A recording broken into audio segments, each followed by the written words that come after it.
அன்பானவர்களே வணக்கம். கிறிஸ்துவனை குறித்து மோசமாக பேசிய ஒரு மனிதனை குறித்து தான் இந்த நாளிலே உங்களுக்கு மத்தியிலே பேச வந்திருக்கிறேன்.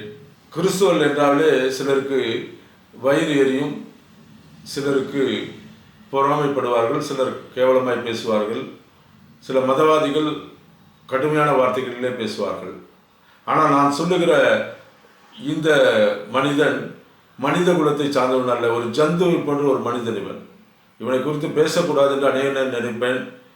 ஒரு கிறிஸ்துவுக்குள்ள அன்பாக இருக்கிற நாங்கள் எல்லாரும் அன்பாக இருக்க வேண்டும் என்று பேசுகிற நாங்கள் ஒருவனை குறித்து கேவலமாய் பேசக்கூடாது என்று மனநிலையோடு, ஆனால் இவன் பேசுகிற இந்த காரியங்களை எல்லாம் பார்க்கும்போது பாரதியை போல நெஞ்சு பொறுக்கவில்லையே என்ற ஒரு நிலையில்தான் இவனை குறித்தெல்லாம் வீடியோ போட வேண்டிய சூழ்நிலை வந்துவிட்டது.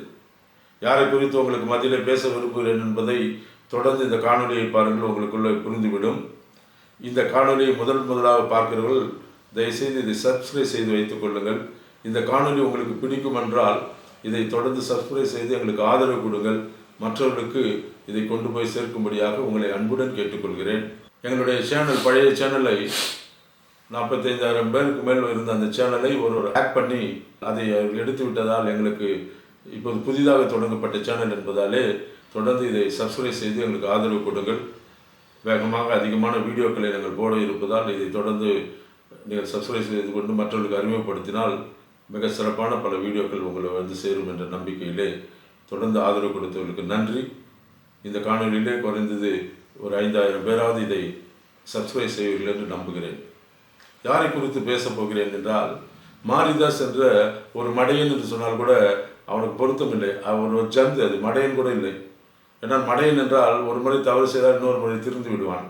ஆனால் ஒரு மத கோரி கொண்ட ஒரு கேவலமான ஒருவன் இந்த உலகத்தில் இருக்கிறான் என்றால் இந்த மாரிதாஸ் என்ற ஒரு மனிதன் தான். இவனுக்கு ஒரு பிரச்சனை வருகிறது சமீபத்தில். யாரை குறித்து பேசுகிறான் என்றால், அலெக்சாண்டர் பாபு என்ற ஒரு standup comedian.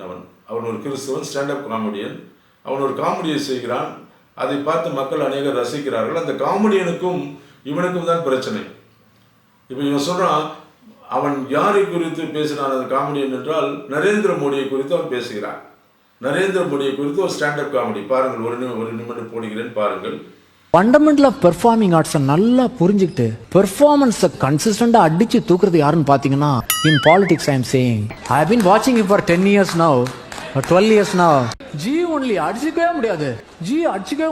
So ji is not a singer, but ஒரு ராகம் ஒன்று வச்சிருக்காரு. மித்ரோ, இப்படிதான் நம்ம கத்துறோம்.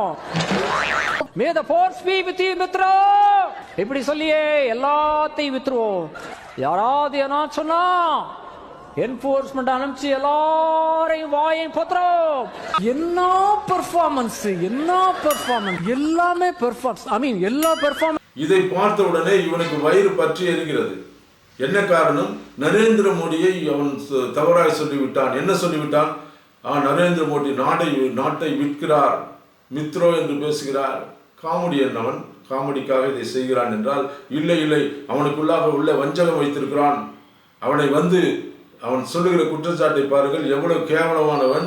ஒரு காமெடியன் ஒரு மேடையிலே நின்று பேசுகிறவனை குறித்து கத்தோலிக்க திருச்சபை உன்னை தூண்டி விட்டதான். எதுக்கு? நீ எவ்வளோ விஷமானவன், உன் பின்னாடி கத்தோலிக் சபை பாரு, அது எவ்வளோ விஷம் கொண்டது. அதெல்லாம் நான் சொல்றேன், அதோட வேற வேலை பார்க்கிறேன். RSS, பிஜேபி, பஜரங் தள் போன்ற முட்டாள்கள் உங்களை தூண்டி கொண்டுறான். நீ அது அவனுக்கு அறுவழி, நீ அவனுடைய கைகூலி. நீ பிஜேபி காரனுக்கு சொம்பு தூக்குற, நீ ஒரு சொம்பு. நீ சொல்லுகிறாய் ஒரு காமெடியன் பார்த்து கத்தோலிக்க திருச்சபை பேசுகிற தகுதி என்ன இருக்கிறது உனக்கு? முட்டாளே, ஒரு திருச்சபையுடைய வேலையாது? இந்திய தேசத்திலே இன்று கோடிக்கணக்கான மக்களை படிக்க வைத்த அத்தனை மிஷினரிகளும் கத்தோலிக்க மிஷினரிகள் கட்டிய அந்த கல்லூரிகளிலே படித்தவன் கோடான கோடி பேர் இந்த தேசத்தில் இருக்கிறான். உன்னை போல மடையனுக்கு தெரியுமா அது? எவ்வளவு பெரிய ஒரு ஸ்தாபனத்தை மிக கேவலமாக பேசுகிறான். கத்தோலிக்க திருச்சபை கேவலப்படுத்தி அவள் பின்புலமாக இருந்து பிஜேபி எதிர்க்கிறது. இவனெல்லாம் எதிர்க்கிறதுக்கு எதுக்குடா கத்தோலிக்க திருச்சபை தேவை? எங்களை போன்ற ஆட்கள் போதும். எங்களுக்கே பதில் சொல்ல முடியல. உங்களால் முட்டால் ஓடிக்கொண்டிருக்கிறீர்கள். நீங்கள் போய் கத்தோலிக்க திருச்சபை கூப்பிடுறீங்க. கத்தோலிக்க திருச்சபை சார்ந்த ஒரு சகோதரன் அந்த அலெக்சாண்டர் பாபு என்பவரால் தன்னுடைய திறமையினாலே அவன் மேடையிலே நின்று இவரை குறித்து பேசுகிறான். என்ன தப்பா பேசிட்டான்? இந்த தேசத்தை விற்கிறான்னு பேசிக்கிறாங்க. அது தப்பா? அது எல்லாத்தையும் தான் வித்துட்டீங்களே.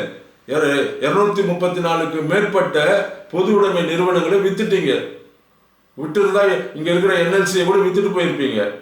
அதை இங்க இருக்க தமிழக மக்கள் ஸ்ட்ராங்கா இருந்தாலும் விற்க முடியல உங்களுக்கு. எல்லாவற்றையும் வித்துட்டீங்களே. எதை விற்கல நீங்க? அவ சரியா தான் சொன்னான். நீங்க செய்த இது எல்லாத்தையும் வித்து அதானிக்கும் அம்பானிக்கும் கொடுத்துட்டீங்க. சொல்றாரு நரேந்திர மோடி மிகவும் நல்லவர், தன் வீட்டில் இருக்க சகோதரனுக்கு ஒன்றும் கொடுக்கல, ஒன்றும் சகோதரனுக்கு நேரடியாக கொடுக்கல, அதானி அம்பானி கிட்ட கொடுத்து மறைமுகமா வாங்கிட்டு இருக்கீங்க. நேரடியாக கொடுத்தா தான் உங்களை பிடிச்சிருவாங்களே. அங்க யாரு சப்ப கட்டுற? நீ தான் 2-3 குஜராத்திகள் இன்னைக்கு திருடு. இந்தியாவிலே அத்தனை பணத்தையும் திருடுகிறவர்கள் யார்? வெளிநாட்டுக்கு ஓடினவன் எல்லாம் மோடி என்ற பேர்ல இருக்கிறான்னு சொல்லி அவன் மோடியை குற்றப்படுத்திட்டார்கள் அப்படின்னு போட பேரெல்லாம் இருந்துச்சுப்பா. அப்படி பேசினவனெல்லாம் விட்டுட்டீங்க. இவன் ஒரு காமெடியனை பேசுறா, ஒரு காமெடி தமிழை தப்பா பேசுறா, ஒரு கிண்டல் பண்றான். அது சிரித்து விட்டு போவதை விட்டு கேவலமாக, மிக கேவலமாக அவனை போய் நாயின்னு சொல்ற. மதவெறி பிடிச்ச நாயே, உங்களுக்கு வெக்கமா இல்லையா? அவனை நாயின்னு சொன்னா நான் அவனை சொல்லி நாய் சொல்லக்கூடாதா? ஒரு பிஷப் என்ற மரியாதைக்காக ஒன்று அப்படியெல்லாம் சொல்ல எனக்கு மனசு வரல. அதை விட கேவலமாக சொல்லணும்னு நினைக்கிறேன் நான். என்ன ஒரு தகுதி இல்லாமல் பேசுகிறாய் நீ? ஒரு கிறிஸ்துவனை பேசிட்டா அவனுக்கு கேட்பார்ட்ட ஆள் நினைச்ச நீ, அவனுக்கு யாரும் கேட்க மாட்டாங்களா? சிறுபான்மை மக்கள் நல கட்சி பின்னாலே நிற்கிறது, வந்து பாரு, நீ அவனை தொட்டு பாரு என்ன நடக்குன்னு. உங்களை போனா போதுன்னு நாங்கள் விட்டு வச்சிருக்கோம். உங்களை லட்சக்கணக்கான மக்களுக்கு இன்னொரு கொடுத்து மிஷினரிகள் வந்து தங்களுடைய பணத்தை எல்லாவற்றையும் இழந்து இந்த தேசத்தினுடைய வளர்ச்சிக்காக போராடிய ஒரு கத்தோலிக்க திருச்சபையை இன்னும் பொத்தாம் பக்கம் சொல்லிட்டு போற. அப்படியே இருந்துருவாங்க, எல்லாரும் அப்படியே இருந்துருவாங்க நினைக்கிறியா? கிறிஸ்தவர்கள் கொதித்தெழுந்தால் நீங்க எல்லாம் அட்ரஸ் இல்லாம போயிடுவீங்க. நாங்கெல்லாம் பேசாம இருக்கிறதால நீங்க இவ்வளவு பேசிட்டு இருக்கீங்க. 2வது காரியம், அவன் ரொம்ப பேசுறான். அவன் வந்து திமுக கூட இருந்தா திமுக, அவன் திமுக இருக்கட்டும், நாங்களே திமுகவை தான் எதிர்த்துட்டு இருக்கோம். நாங்கள் திமுகவுக்கு யாரும் சப்போர்ட் பண்ணல. எந்த கிறிஸ்தவனும் நீங்க திமுகவுக்கு சப்போர்ட் பண்ணல. திமுக குடும்பமாய் திருடுகிறது சொல்ற நல்லது, நீ சொல்லிக்கோ. நீ போய் திமுக கிட்ட சண்டை போடு, எவங்கூடனா சண்டை போடு. ஏன் திருச்சபை இருக்கிற அதை எடுத்து இவாஞ்சலிஸ்ட்ல பேசுறாரு. எங்களுடைய மதத்தை குறித்து பேசுவதற்கு இயேசு இன்னைக்கு வந்துட்டாரு, நாளைக்கு வந்துட்டாரு, பொய் குற்றம் சொல்றேன். நான் சொல்றேன் இவாஞ்சலிஸ்ட பத்தி. மதம் மாத்திரக்கு ஊரா தேவன் வந்து விட்டார், உங்களுக்கு கேன்சர் தீர்ந்துடும், ஒரு சூப்பர் சீரி ஒன்று கேட்டிருக்கார் தேவன் அப்படின்னு ஊரா டிவியை ஓப்பன் பண்ணி வச்சு மக்களோட மூட நம்பிக்கை பரப்பி இன்னைக்கு வந்துட்டார் நாளைக்கு வந்துட்டா ஏமாத்திருக்காண்டா வாயத்தோட. டே கத்தோலிக் சபையில இருந்து தூண்டி விட்டு இந்த அலெக்சாண்டர் பாப்போம் வாயை திறந்து பேச. காமெடியன் காமெடி செய்தான் என்றால் அவனுக்கும் உனக்கும் சண்டை என்றால் காமெடி பேசு, சண்டையை பேசு. கத்தோலிக்க திருச்சபையும் கிறிஸ்துவ இவாஞ்சலிஸ்டுகளையும் எங்களுடைய மக்களை நீ எடுத்தாய் என்றால் உனக்கு நல்லா இருக்காது. இதுக்கு மேல இது எச்சரிக்கையின் செய்தியாக சொல்லுகிறேன். இந்த காணொலி வெறும் நீங்க அவர் ஒரு காமெடியா இருந்தால் ஸ்டாண்டப் காமெடி பண்ணார் என்பதையோடு நிறுத்தி கொள்ள வேண்டும். நீங்க திருச்சபையோ கிறிஸ்துவ மாறி மாறி சொல்றாரு. கத்தோலிக்க திருச்சபையின் கைக்கூலி, கத்தோலிக்க திருச்சபையில் இருந்து தான் இது தூண்டி விடப்பட்டது, கத்தோலிக்க திருச்சபை தான் இதை செய்தது என்று சொல்லுகிறாய். நீ எவ்வளவு விஷமானவன், உன் பின்னாடி கத்தோலிக் சபை பாரு, அது எவ்வளவு விஷம் கொண்டது. அதெல்லாம் நான் சொல்றேன், அதோட வேற வேலை பார்க்குறேன். என்ன கத்தோலிக் சபையில சொல்லி அனுப்பினாங்களா உன் மதவெறி காட்டுறதுக்கு? அவனுக்கு நான் கிறிஸ்தவர்கள் இப்படி செய்தாங்கன்னு சொல்ல மிகவும் வன்மையான கோபத்தில் இருக்கிறோம். இதை நான் வன்மையாக கண்டிக்கிறேன். அவன் அந்த அலெக்ஸ் பாபு என்பது தனிப்பட்ட மனிதன் அல்ல.